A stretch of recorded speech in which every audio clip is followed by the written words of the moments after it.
Thanks all for joining. Welcome to the EcoTeq Academy webinar, Building a Business Case for Electric Equipment. Today we have with us Andrew Sullivan, who'll be presenting on the topic of total cost of ownership, problems with fleet utilisation and potential solutions. Andrew's been in the finance industry for over 30 years and he has a wealth of knowledge to share. We will be answering questions at the end of this webinar. Please feel free to post any questions in the chat. Thanks again everyone for joining. Handing over now to Andrew. Thanks for the warm welcome, Braden. Many of you would have heard about total cost of ownership, but what actually is it? The total cost of ownership are all the costs for a particular piece of plant or equipment from when you buy it to when you sell it. And it includes upfront costs such as initial purchase price, delivery to the site, electric machines charging infrastructure costs, plus operational costs such as running costs, energy, fuel, frequently used parts such as blades for mowers and brushes for sweepers, and maintenance and repair costs. Then at the end of your ownership, you may sell the equipment and recover some costs, or in some cases you may have to dispose of it, or may have recycling costs. Depending on the circumstances, it can also include cost to finance the equipment. So total cost of ownership is the sum of all these amounts during the time you have ownership of the machine. So why is total cost of ownership so important? Well, the thing is, it provides a reliable like-for-like comparison for equipment purchases. And it includes all the costs, not just the purchase price. And this allows equipment with low upfront costs and higher operational costs, such as diesel equipment, to be reliably compared with machines with lower running costs but higher purchase prices, such as electric equipment. It measures total investment across the ownership or useful life to the owner. And it can also facilitate comparisons over different ownership periods. You can do this by using total cost of ownership per hour worked, or total cost of ownership per month. And to assess efficiencies of operation, you can use total cost of ownership per square kilometre. The chart on the right-hand side compares an electric mower to a diesel mower. Now, this chart is based on an average hours of 16 hours per week. The diesel mower, the blue line, has a lower upfront cost with higher running costs, compared to the electric mower, which is the green line, has much higher upfront costs but lower running costs. The longer time goes on, the bigger the gap becomes, and at the end of the period, after resale, you can see the difference in total cost of ownership is substantial, and it is the opposite to the purchase price difference. That's good, Andrew. So based on this, from what you're saying is, if I only had 2 years left of a contract to run and I was cutting for 16 hours a week, if we're talking about the mowers, you probably wouldn't invest in something at that period if you had two years on a contract. But if it was a 4 or 5 year contract, you'd probably consider the options. Is that what you're saying, essentially? That's right. The point of this is to demonstrate that the machine with the cheapest upfront cost isn't necessarily the best over its life, but it does depend on how long you have that machine for and how often you utilise it. So to help us decide, we need to understand fleet utilisation. So in the previous slide, we had an example that included a mower that was in use for 16 hours per week. This is a really important factor when we're comparing electric plant and equipment to diesel. Where we have high utilisation, large upfront costs are more widely spread on a per usage hour and or per kilometre basis. Higher usage means less downtime, and if the mower is revenue earning, it will earn more revenue in a given period than if it had a lower utilisation. When utilisation is lower, the upfront costs are more concentrated. There is less running costs, such as fuel or electricity. But in this scenario, electric mowers are less appealing. Electric mowers also improve productivity through speed and reduce downtime due to lower maintenance and refueling time. Proper evaluation ensures the best machine is chosen for each application. Now, fleet utilisation is important, but it is not the only determining factor. So, Braden, you're dealing with these machines all the time. What are some of the other factors that affect the decision-making process? Yeah, well, thanks, Andrew. Yes, yes, we are. I'm in the game to sell electric equipment. There's no two ways about that. But I also do understand that it's not going to be fit for every application. There are definitely applications where a traditional diesel-powered machine is going to be the right machine for the job, whereas an electric piece of plant at this point in time is not going to be suitable. And it comes down to the fact that in a lot of cases, diesel's been around for many, many years, and there are very specialised pieces of equipment powered by diesel. So if you've got particular applications or areas where these machines are going to be used, which favours a specialised machine rather than just a general machine, and we're not just talking mowers, we're talking sweepers, we're talking trucks, we're talking, passenger vehicles, we're talking anything electric here. It might be things to do with range, it might be things to do with charging infrastructure, and it may just be the type of work that we've got on hand. So it's not just a matter of going, hey, look, we're transitioning our fleet to electric, let's go buy electric fleet. There is actually a lot of things to consider. Charging infrastructure we touched on. We've got some contractors, which this can be overcome, who are looking at electric mowers. They're taking their mowers, the operators take the mowers home rather than back to a depot. There is limited charging facilities, things like this, Andrew, where there are challenges to be overcome. And there are some scenarios where I just wouldn't put a piece of electric plant. And I feel like what I'm trying to say here is reach out to us if you're unsure, or if you are looking to go to change across a fleet to electric fleet, reach out to us anyway. And we can have a look at the actual application, because every situation is different. Yes, I, in my heart of hearts, believe that the electric machines will outperform a diesel machine in a standard application or a general use application, but it may not be the case in every environment. So I think the best thing is to get in contact with someone. If you're looking at trucks, get in contact with a truck specialist. If you're looking at mowers, get in contact with a mower specialist. Sweepers, same thing.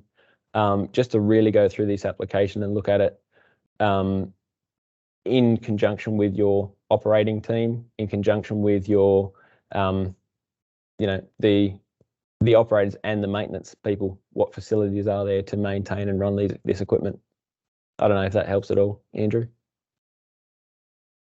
Yeah, it can seem really complicated, Braden, for anyone who's trying to Sorry about make that. decision. Don't know how to simplify it anymore. I think you've done a good job explaining it, but it can be tough. Generally speaking, what we say that the cheapest machine overall will be the right one for the job, and obviously that will depend on the circumstances. Like you've said, there's so many different situations. So you might be feeling a little confused or asking yourself, how do I tell which type of mower is the right one for me? And which is the cheapest overall? So EcoTeq have detailed total cost of ownership calculators for all kinds of different mowers and sweepers, so you can compare electric products with the diesel equivalent. The calculator on screen is a basic example of that. The actual calculators have a lot more detail in them. When you use the calculators with your inputs from your particular circumstances, it will calculate the total cost of ownership for your application, and the EcoTeq team can help guide you through the process. Like Braden said, you might need a bit of help from the experts. Thanks, Andrew. This, just to put everyone in perspective, this is a very simplified version of the calculator. We do have about 5 times this amount of input and information available, so we can very specifically tailor it to each company or application or mower, or where it's actually going to be used. So hope that helps. Look, there's some simple inputs that you'll find easy to input, such as average hours per day, days of operation per year, even maintenance costs per hour. But there might be others which you need a bit of help with. One thing I would be careful of is not to underestimate the running costs. So maintenance, downtime costs, even costs of fuel or fueling up diesel mowers is time that they are not out mowing. This may seem small, but can add up over a week, a month, a year. And if we're talking about over a fleet of 10 or 20 mowers, that can also add up very quickly, not just on one piece of plant, but across a fleet as well. Exactly. And all these costs, every little bit of cost means that we've got less money in our pocket. So we spoke about fleet utilisation earlier. Some things to think about. Now, at 2 hours per day usage, an electric mower will break even after about 3.5 years. At 6 hours, it's even less, closer to 2 years or 1.5 years. But if you scale the usage back, it becomes less viable. So at 4 hours per week, the break even takes about 7 years.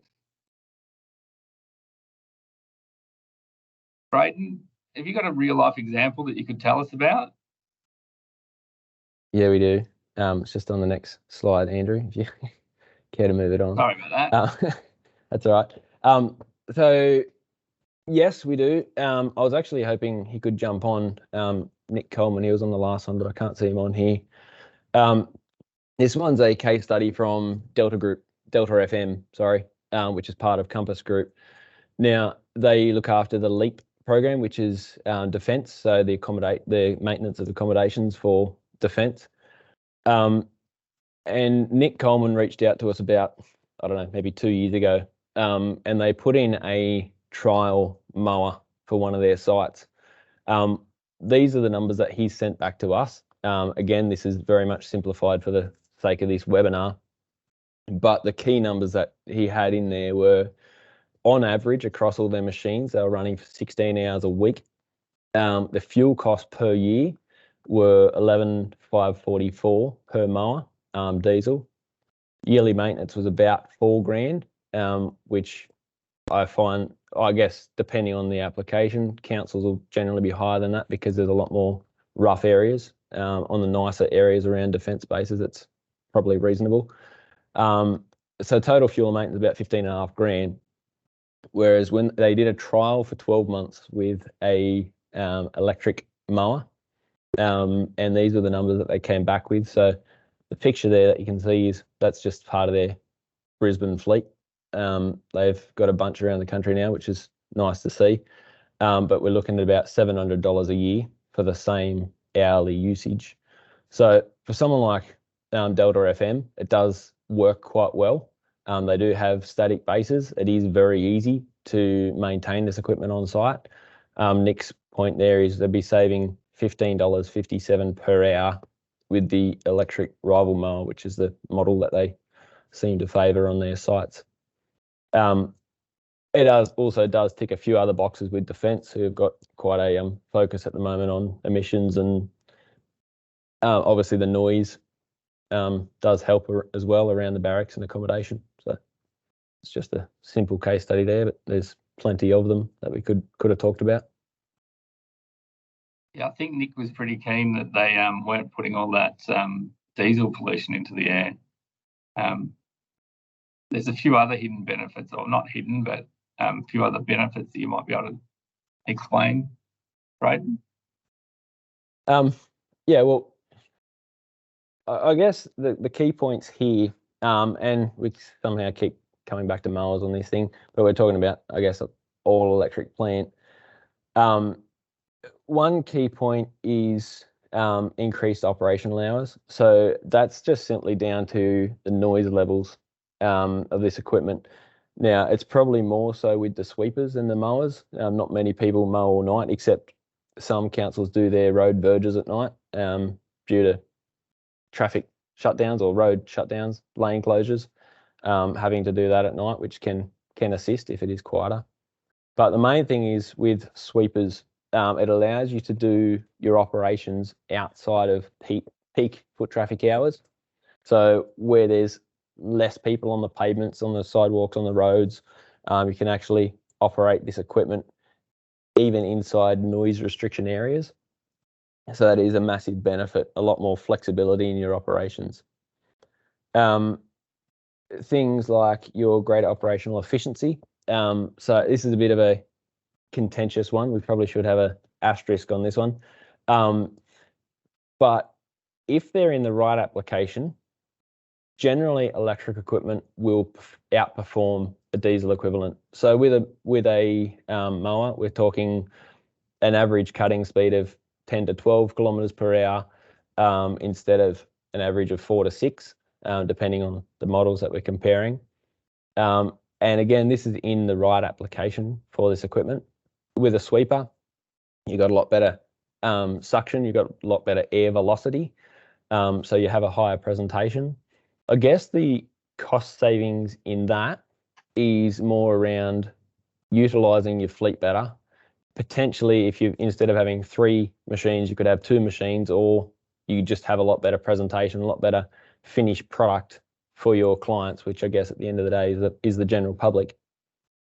The other point down the bottom left is, and it's interesting that we got a copy there, I know what that means. It's to do with the vibrations. So you can see that was actually a video. I think that's just a clip of a video where there's no ripples in the coffee. Looks like an instant coffee too. So I don't know if you are in for that, Andrew, but I'll pass on that one. So I guess the main thing with vibration injuries is they don't happen all at once. They happen over time. And I know there's a couple of WHS officers on the meeting here, which will probably be nodding their heads. Video, we can't see them. It's not necessarily in the first 1 to 2 years. It can be over, a 10-year, 15-year period. And what you typically find is it's injuries around wrists, elbows, shoulders, and back. And it can be very debilitating. It can take a long time to heal. And there are a lot of councils that have operators on light duties and some on no duties, which can be a big cost when you're talking about workers' comp and insurance and things like that. Also, the fact that you've got someone on the books who's doing very little to help out in your operations. And sorry to ramble on, I'll make this real quick. The other point is less downtime, obviously with less moving parts. So things like no hydraulics, no grease points, there's no air filters, there's no DPF, there's no spark plugs, there's no belts, no pulleys, there's very little to actually go wrong in this sort of equipment. So you'll find, and I'm sure customers that have got them, I know there's someone here from Lake Macquarie on, while they're not completely issue free, and no piece of equipment that gets used will be issue free, there is a lot less downtime than what you'll find in a traditional diesel piece of equipment, even just in the fact of servicing. So the service intervals are every 1,000 hours rather than every 150 to 250, depending on what you're looking at. So things like that, Andrew. Yeah, thanks, Brayden. We've talked a bit about some of the benefits of electric and when to use electric. I guess one of the biggest challenges companies face or councils face when buying electric equipment is the additional upfront cost. And a key issue around that is the different funding budgets, CapEx versus OpEx, and how can they manage those different budgets. I can't give financial advice, but I can in general talk about some ways that you might be able to spread the cash flow and costs across a wider period. So some alternatives, asset financing through banks or other lenders. Fleet partners offer a range of services from financing to more holistic fleet management packages, business loans, and you could even, might not spread the costs across different areas, but for cash flow, you could utilise existing cash or funding sources. So with our help and using the calculators that we've talked about, you can demonstrate the advantage of a lower total cost of ownership to other people within your organisation, because ultimately the savings or the cost savings over the ownership period will leave more cash in your pocket and less need to finance in the future. So while we can't give you advice on the financing, we can help you make the right decision. I'll hand back to Braden if he's had any questions come through the chat. Thanks, Andrew. I'll just bring up the chat. Yes, we have had a couple come through. One's from Troy. Is there any government kickbacks for environmental machines that are electric? If not, do you think there will be in the future? This sounds like a bit of a me sort of a question, Andrew, unless you want to attempt to answer it. I'll leave that one with you, Braden. So look, the issue is, well, the real answer is no, there's not a formal cashback or anything like that from the government. There has been a lot of grants, which there's potentially some joint organisation people on here for councils that will be able to point us in the right direction there. But there are sporadic grants available, which can help. But unfortunately, at the moment, there is nothing. We are looking at following places like America. So America's got on an electric plant, which incorporates solar panels, you've got a 26% rebate on the batteries, which is a pretty significant cost. But to answer your question, Troy, there's nothing really. So this is why we're looking more at the total cost of ownership. What's the plant going to cost you based on its utilisation, rather than looking at any assistance or help from the government at this point. Hopefully that answers it. We've got a question from Laney. How long do batteries last? And again, this is kind of an operational product related question, Andrew. I don't know if he'll have any for you to answer, but Laney, this depends on the type of equipment that we're looking at. So my area of expertise obviously is the outdoor maintenance space, which is obviously your mowers and your sweepers and that side of things. Most of these commercial batteries, we're looking at around about depending on what machinery, between 8,000 and 12,000 operating hours. In some of the equipment where you've got larger batteries like sweepers, they also talk about charge cycles. So that could be 2,500 charge cycles, something like that. But essentially they all are covered by their warranty. So I guess my question back to you would be, if you do want to reach out, if there's a specific piece of equipment that you're looking at, well, we can obviously help you in more detail there. Jade has a question. How did you come up with the calculator? Did you want to answer this one, Andrew? Yeah, sure. So the calculator's been built up over time. It started off very basically, and through feedback from customers, through our own experience, we put the calculator together at the start. And then a couple of years ago, we had it reviewed by PwC to make sure it was actually doing what it's supposed to do. which was, good validation for us at the time.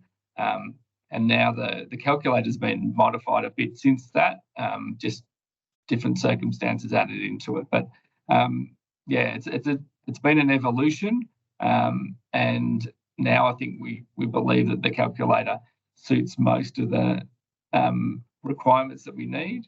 But yeah, feel free to reach out to.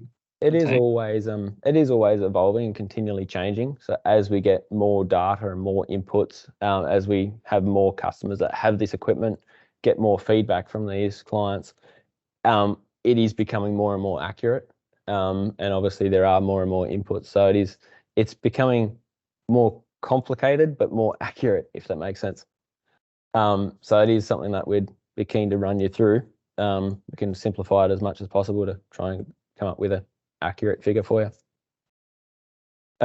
We've got Steve says, where did you get your resale value from? There's no opportunity cost in your calculations. Steve, I'm not sure if I understand the second part of your question. The first part with the resale value, this is based on values of machines that have actually come up for resale. Also, we do offer things like trade-in pricing, so guaranteed trade-in values at the end of when you're looking to turn your plant over. So it is again, it depends on, I think the one that we had in this presentation was just a random number, which I think it was about 30 grand. So it depends, obviously, piece of equipment to piece of equipment. But yeah, that's something that we obviously will come up in the discussion, whether you're looking at doing a trade-in at the end of the life, or whether you're wanting to sell it on the open market. Obviously, you will get more if you sell it direct on the open market, but there's a little bit more pain and a little bit more work to be done on your side. I might reach out. Sorry, go on, Andrew. Right, not just in terms of the opportunity cost. It really comes down to individual circumstances of each individual business. So including, it's a bit difficult without knowing the specific circumstances to include anything to do with opportunity cost. You might have to give me a little bit of training after this in opportunity cost, Andrew. Yeah. I'm afraid I don't understand it. Robert Powell says, are the batteries recyclable? The simplest and basic answer is yes, they are. There is a recycling plant now in Melbourne. There's another one that's starting in, or they're looking at starting in Port Kembla. And Robert, I'm more than happy to send you details of the actual Melbourne recycling plant. They can get 97% or something like that. All of the metals they can reuse. Obviously, the casing and other pieces like that do go to landfill, but all of the actual metals, so the nickel, manganese, cobalt within the batteries can be reused and recycled, given another life. I think that's pretty much all the questions so far. I can't see it. No, that's it. So thanks everyone for joining.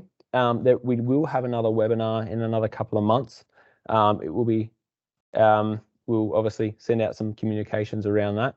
If you can scan the QR code on the screen, just to fill in details around what other topics you would like to hear about on these webinars. We will try and get specialists like Andrew in to give their opinion and their experiences on whatever you decide is the most relevant for you. Really appreciate it. Thanks everyone for joining. Oh, sorry, Daniela had a question come through. I will answer it right now. Yes, you can access the calculator. If you want to flick me an email, Daniela, my contact details are there on the screen. I know you've got them anyway. And yeah, we can have a quick run through with you. I'll give you some training on it and you can feel free to use it after that. Thanks very much.